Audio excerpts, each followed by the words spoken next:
ပြီးပြည်내လူမှုရေးဝန်ကြီးဦးပေါင်လွတ်မြတ်ထိုင်ကရှင်းလင်းဆွေးနွေးပေးပါရန်လေးစားစွာပန်ကြားပါတယ်ရှင်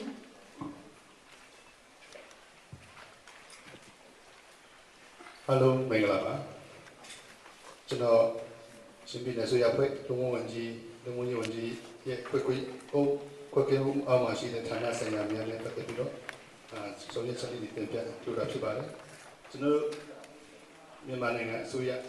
ပြည်သူ့အစိုးရပေါ့နော်ကျွန်တော်အစိုးရအနေနဲ့ပြည်သူရဲ့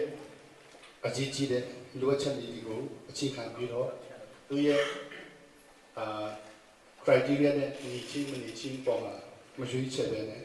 ဒီတာရဲ့လိုအပ်ချက်ကိုအခြေခံပြီးတော့ဆောင်ရွက်ရရှိပါတယ်သူနည်းလည်းကောင်းပဲချင်းပြည်နယ်မှာလည်းပဲတချို့ကိစ္စရပ်တွေမှာသူရဲ့လိုအပ်ချက်ပေါ်မှာကျွန်တော်တို့အစိုးရအနေနဲ့ထောက်ခံပြီးတော့ပြည်ထောင်စုအစိုးရနဲ့ပူးပေါင်းဆောင်ရွက်ရရှိပါတယ်အဲဒါကြောင့်ကျွန်တော်တို့စိတ်တိုက်ကြမလုပ်နိုင်ပြည်သူချင်းအောင်စိတ်တိုက်ကြမဆောင်ရွက်နိုင်သေးပြီနဲ့အားရကျဉ်းတဲ့ဖွယ်ကောင်းတဲ့လုပ်ငန်းတော်တော်များများကိုကျွန်တော်တို့ဆောင်ရွက်ရရှိပါတယ်ကျွန်တော်မြန်မာနိုင်ငံရဲ့ပြည်내စနစ်ကြောင်းလဲမှုအရာပေါ်နော်မြန်မာနိုင်ငံအမျိုးသားပြည်내စီမံကိန်းမြန်မာ Education Strategic Plan ဆွဲထားပါတယ်အဲ့မို့အရာပြည်내စနစ်ကို2016ကစပြီးတော့ KG ကစပြီးကြောင်းလဲဆောင်ရွက်တဲ့နေရာမှာဒီနေ့မှာတော့ Grade 3နဲ့6ကိုစနစ်ကိုကျွန်တော်တို့ကြောင်းလဲခုဆရာမတဲ့တန်းကိုဆောင်ရွက်နေပါတယ် Grade 6မှာဆိုရင်ဖမ်ဟာခါမင်းတပ်ခရိုင်3မြို့မှာအလေလမ်းပြ3200ကို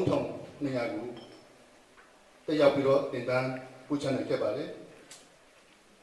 ဒါပြင် Grade 3ကိုတော့မြို့နယ်တိုင်းမှာမြို့နယ်9မြို့နယ်မှာကျန်းပပြီးတော့ဘူလာတန်းပြဆရာမပေါင်း9500ဦးတက်ရောက်နိုင်ခဲ့ပါတယ်ပြီးတော့ကျောင်းအဆင့်2တင်ပြမယ်ဆိုရင်2019မှာကျွန်တော်တို့ချင်းပြည်နယ်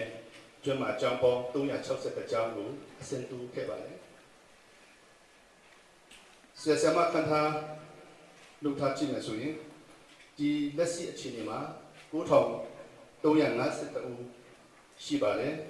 မူလတန်းပြကနေပြီးတော့တက်တန်းကျောင်းကြည့်ပေါ့ဒါပေမဲ့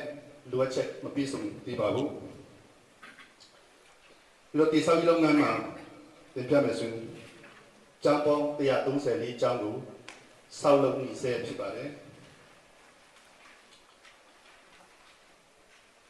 ချင်းပြည်နယ်ပြည်သူ့ကျန်းမာရေးစီဌာနတွင်ရခိုင်နိကမရှိတဲ့ active case finding ASCF ဒီဘီယောဂနဲ့လည်းကွင်းစင်ဆက်ပွဲဖွဲ့စည်းနိုင်ခဲ့ပြီးတော့ပြည်နယ်ပြည်သူ့ကျန်းမာရေးစီဌာနနဲ့ဦးစီးဌာနဦးဆောင်မှုဖြင့်2018ပြည်မှာဇနီးအထိချင်းပြည်နယ်တွင်မြို့နယ်ရှိမြို့နယ်မှာရှိတဲ့ကြီးဝပေါင်း96ရွာကိုကွင်းစင်ပြီးတော့9813ဦးအားစစ်စီပို့တာပြီးနိုင်ခဲ့ပါတယ်။တမန်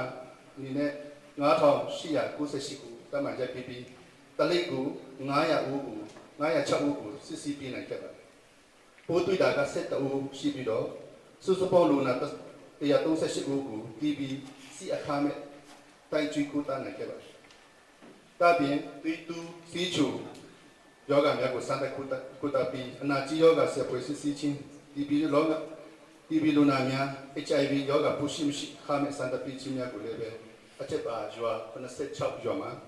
ကျွန်တော်ဆောင်ရွက်ပြီးနိုင်ခဲ့ပါတယ်။တိုင်းဒီတက်ကြီးပြည်နယ်များတွင်ဆောင်ရွက်လက်ရှိတဲ့ကျန်းမာရေးချင်းများကိုချင်းပြည်နယ်ပြည်သူ့ကျန်းမာရေးစီဌာနနဲ့ NIMU ညီမှုအဖွဲ့တို့ပူးပေါင်းပြီးတော့ချင်းပြည်နယ်ကျန်းမာရေးချီခံစာအုပ် Health Report ကိုကျွန်တော်ပြုစုရေးသားပြီး2019 လ17ရက်နေ့မှာစာအုပ်စစ်ပွဲကိုပြီးတော့ခမ်းမအခမ်းမျိုးဝင်ကျင်းပနိုင်ခဲ့ပါတယ်။ချင်းပြည်နယ်အက္ကစားသမားပေါင်းများပေါ်ထွက်လာပြီးကိုကြီးရွယ်ပြီးတော့ကံပလက်ကြီးခါထန်တာမျိုးများတွင်အက္ကစားမျိုးများကိုတိစောက်ပြီးနိုင်ခဲ့ပါတယ်။ဒါပြင်အခမ်းမျိုးတွင်ထိုင်ဟိုက်ပလန်အက္ကစားဟိုက်ပလန်ဂျန်နဲ့အက္ကစားနဲ့ကာယပညာတိပံကိုတိစောက်ရရှိပါတယ်။ ပြီးတော့အကစားပြင်ပွဲမှာချင်းပြည်နယ်အနေနဲ့ရွှေ9ခုငွေ9ခုကြီး73ခုကိုရရှိပြီးတော့ချင်းပြည်နယ်တင်းကိုအဆင့်3ဆင့်တိုးတက်အောင်ဆွဲဆောင်ပြည်နိုင်ခဲ့ပါတယ်ပြီးတော့ချင်းပြည်နယ်အခါခဲရုံစာချိတိုက်ကိုဒေါက်ကန်ဂျီဖောင်ဒေးရှင်းနဲ့ပူးပေါင်းပြီးတော့လူထုဘုံပြုဌာနကွန်မြူနတီစင်တာနဲ့ဆွေဒီယာစာချိတိုက်ကို2019ဧပြီလ29ရက်နေ့မှာစတင်ဖွင့်လှစ်ပြီးတော့ကွန်ပျူတာတင်သားများဖွင့်လှစ်ပြီးချင်း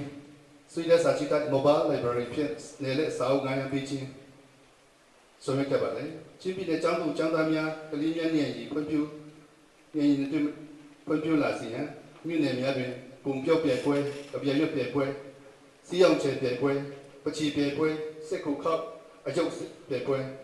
ညင်ဆွေးရည်ပြဲပွဲဆက်စာကုန်းပြဲပွဲပြုလုပ်ပြီးပါတယ်ဒါပြင်ကလေးများဤထွင်လူစိတ်ရှင်းတန်လာရန်ကလေးများစာပေနဲ့ရင်းနှီးပြီးစာပေဝတ္တနာများပါလာစေရန်ကလေးများကိုပျော်ရွှင်မှုဖန်တီးနိုင်ရန်ဒီရွေးချက်ဖြင့်ကလေးစာပေပွဲတော်များကိုလည်းပဲကျင်းပပြီးလက်ရှိပါတယ်လူမှုကကွယ်ဆောင်ရှေးလုပ်ငန်းများဖြစ်တဲ့မတန်ဆွမ်းသူများမိခင်ဝိုင်းများကိုအားကိုကိုမှုကြိုးကြောင်းများကိုများလူငယ်ရိပ်တာများပရိသတ်ကြီးများနဲ့တက်ကြည်ရွယ်မှုများကိုယ်ဆောင်မိခင်နဲ့ဒီကောင်မှမွေးဖွားတဲ့နည်းနည်းအောက်ကလေးသူငယ်များနလပချင်းထောက်ပံ့တဲ့စီစဉ်ထောက်ပြဆောင်ရွက်လက်ရှိရာ2019ဗန်ဒိုင်ယင်းတွင်မတန်ဆွမ်းသူဦးကြီး2652ဦးကိုထောက်ပံ့ပြီးတော့တန်ပေါင်း80တမဖွင့်တုံးထောက်ပံ့ပြီးနိုင်ခဲ့ပါတယ်မိခင်ဝိုင်း48ဝိုင်းပွားကူမူဂျူမူလတန်းကျူကျောင်း42ကျောင်းလုံငယ်ရတာ12ကျောင်း12ခုပရိဟိတဂီဟာ7ခုတက်ကြီးရွယ်ကိုဆူဆယ်ပင်စင်ကို1190ဦးထောက်ပံ့နေခဲ့ပြီးတော့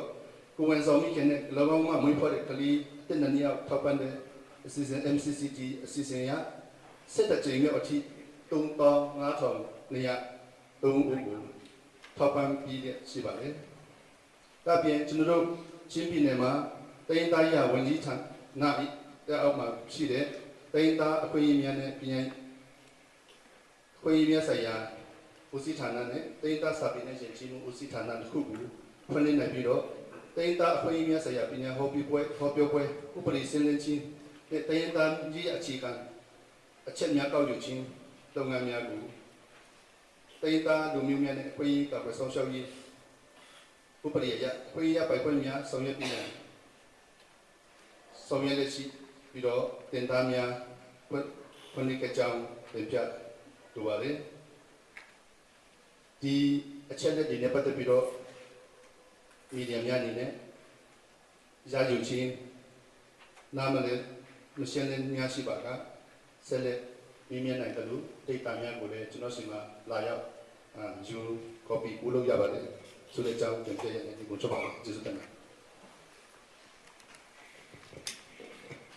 ရှင်းလင်းဆွေးနွေးပြပါတော့ပြည်내လူမှုရေးဝန်ကြီးအားကျေးဇူးတင်